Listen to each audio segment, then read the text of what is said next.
আজকে জুনায়েদ আহমেদ পলককে ধানমন্ডি থানার ৫/৯/২৪ একটি মামলাতে শুধুমাত্র শোন অ্যারেস্ট দেখানো হয়েছে, তাকে কোনো রিমান্ড চাওয়া হয় নাই। এবং অন্যান্য মামলাতে আপনার কলাবাগান থানার মামলা ৭/১২/২৪, এই মামলাতে ছাত্রলীগ নেত্রী বেনজির হোসেন নিশি, তাকে ৭ দিনের রিমান্ড চাওয়া হয় এবং বিজ্ঞ আদালত ৫ দিনের রিমান্ড প্রদান করেন। এবং পল্টন ৫/৮/২৪ এই মামলাটিতে রাশেদ খান মেনন, হাসানুল হক ইনু এবং কর্নেল ফারুক তাদেরকে ৫ দিনের করে রিমান্ড মঞ্জুর করেন। এবং অন্য আরেকটি মামলাতে ইমন সালেহি ইমন তাকে ৭ দিনের রিমান্ড দেওয়া হয়। এবং আজকে আমরা বিজ্ঞ আদালতে লক্ষ্য করেছি যে যাদেরই রিমান্ড চাওয়া হয়েছে, উপযুক্ত কারণ থাকুক বা না থাকুক, ম্যাক্সিমামেরই 5 দিন, মিনিমাম 5 দিন এবং সর্বোচ্চ 7 দিন পর্যন্ত রিমান্ড দেওয়া হয়েছে। এটা মানে 5 দিন চাইছে 5 দিনই দিয়ে দিয়েছে, 7 দিন চাইছে 7 দিনই দিয়ে দিচ্ছে, মানে এটাকে আপনারা কিভাবে দেখছেন? এটাকে আমরা দেখছি প্রেসক্রাইবড ম্যানারে। এখানে আইনের আসলে উপযুক্ত ব্যবহার করে এই রিমান্ডগুলো দেওয়া হচ্ছে না, উপযুক্ত কোনো কারণও নাই রিমান্ডে নেওয়ার মতো, তারপরে এই রিমান্ডগুলো ঢালাওভাবে দেওয়া হচ্ছে এবং সেভাবেই নেওয়া হচ্ছে। অসংখ্য ধন্যবাদ আপনাকে।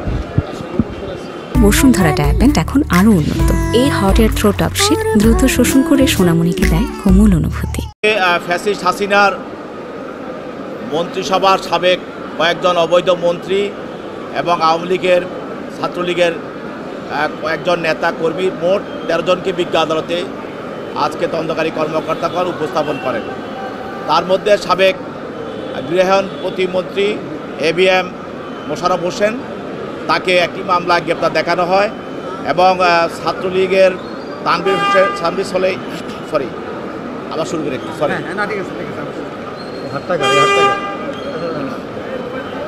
আজকে ফ্যাসিস্ট হাসিনার অবৈধ মন্ত্রী এবং ছাত্রলীগ এবং আওয়ামী লীগের অনেক নেতৃবৃন্দ মোট 13 জনকে আজকে ঢাকা মহানগরের বিভিন্ন থানায় তদন্তকারী কর্মকর্তাগণ বিভিন্ন হত্যা মামলা এবং হত্যা প্রচেষ্টা মামলায় আজকে বিজ্ঞ আদালতে উপস্থাপন করা হয়। তার মধ্যে ABM মোশাররফ হোসেন, সাবেক গৃহায়ন মন্ত্রী এবং সাবেক অবৈধ মন্ত্রী হাসানুল হক ইনু এবং অবৈধ মন্ত্রী জনাব জুনায়েদ আহমেদ পলক, অবৈধ মন্ত্রী রাশেদ খান মেনন এবং অবৈধ মন্ত্রী কামাল আহমেদ মজুমদার এবং অবৈধ মন্ত্রী দীপঙ্কর তালুকদার এবং অবৈধ মন্ত্রী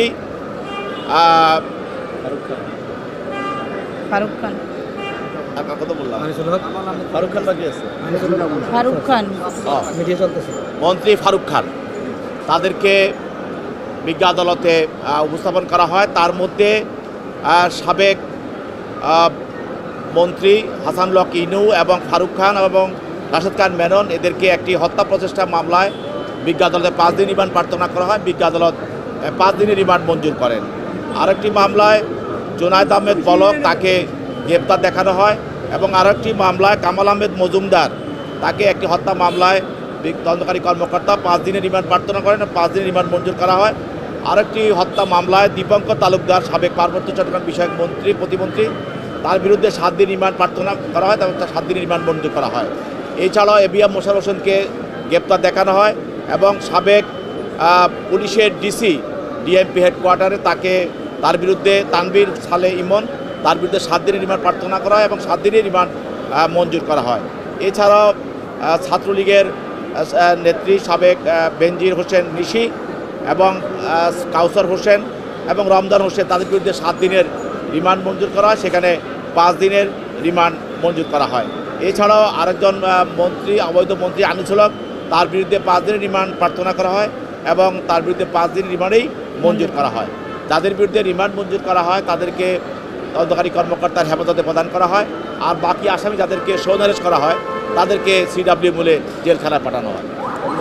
অনেক আসামি তো রিমান্ডে আসলো, জানাতে পারবেন কি এখন এই মুহূর্তে? এই মামলাগুলো আপনারা জানেন যে তদন্তকারী কর্মকর্তা তাদেরকে জিজ্ঞাসাবাদ করছে। যখনই একটা মামলায় জিজ্ঞাসাবাদ করা হয় তখন দেখা যায় জিজ্ঞাসাবাদের মাধ্যমে অন্যান্য মামলাগুলোর লিঙ্ক আপ পাওয়া যায় এবং সেগুলির যোগসাজশ পাওয়া যায়, তখনই তাদেরকে ওই মামলায় নিয়ে আসা হয়। আমি আপনাদেরকে বলি যে এই যে ফ্যাসিস্টের যারা মন্ত্রী, MP এবং তাদের দ্বারা অনেক দলীয় নেতাকর্মী, এরা অনেকেই তো অপরাধমূলক ষড়যন্ত্রের সঙ্গে জড়িত এবং হত্যাগুলোর নীল নকশার সঙ্গে জড়িত। তাহলে আমাদের 2000-এর উপরে ছাত্র জনতা নিহত হয়েছে এবং প্রত্যেকটি মামলায় অপরাধমূলক ষড়যন্ত্রের সঙ্গে তারা জড়িত হবে এবং হচ্ছে এবং সামনে এবং হবে। অতএব তাদেরকে আরও রিমান্ডে দিতে হবে এবং রিমান্ডে তারা যাবে, কারণ এদের দ্বারাই টোটাল মামলার জুলাই আগস্টে যে আমাদের হত্যাযজ্ঞ হয়েছে, এই হত্যাযজ্ঞ টোটাল যে নীল নকশা, সে গণভবন থেকে আরম্ভ করে সেই শহীদ মিনারের রাজপথ পর্যন্ত যেখানে গুলি করা হত্যা করা হয়েছে, এই যে বিশাল একটা চেইন, এই চেইনটাকে উদ্ঘাটন করা হচ্ছে, এই জন্য তাদেরকে রিমান্ড নেওয়া হবে।